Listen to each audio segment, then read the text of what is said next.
Audio Jungle.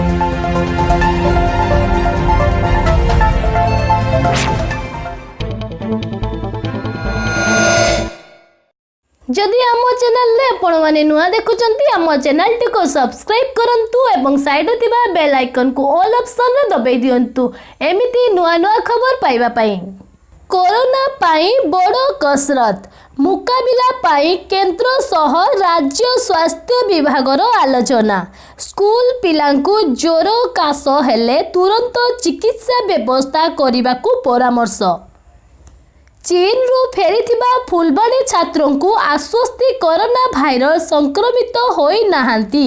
फुलबाणीर एही छात्र पुणे को पठा जाइतिबा तांको रक्त नमूनारू कोरोना भाइरस नेगेटिव रिपोर्ट आसीची। सेपटे राज्यर कोरोना भूताणुर मुकाबिला पाई केंद्र स्वास्थ्य सचिव को सह वीडियो कॉन्फ्रेंसिंग माध्यम रे आलोचना करिसंती।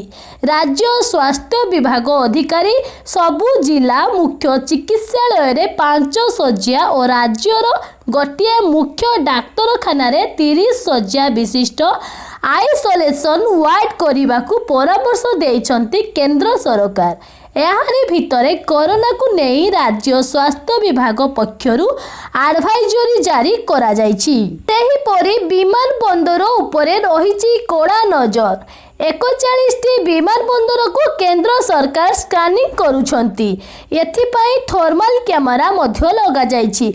कटक एससीबी रे वर्तमान कोरोना मुकाबिला पाई 84टी शଯ୍ୟା व्यवस्था करा जाइतिबा बेले आगुकु 150 शଯ୍ୟା को वृद्धि करा जाई पारिबो बोली सूचना देइछंती डीएमआईटी निर्देशक।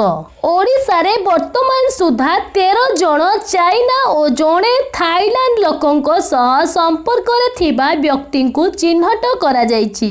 एमानक मध्यरु 2 जणଙ୍କୁ एससीबी रे भर्ती करा जाइछि। अन्य मानकु होम सर्विलांस रे रखा जाइछि। 6 जणको नमूना जहां पुणे उठा जाइतिला सेथिरु 5 जणको रिपोर्ट नेगेटिव आसीछि। चीन रु फेरीथिबा फुलबाणीर डाक्तरी छात्र कोरोना भाइरस रे संक्रमित होई नथिबा पुणे रु आसीथिबा रिपोर्ट रु सृष्टि होइछि।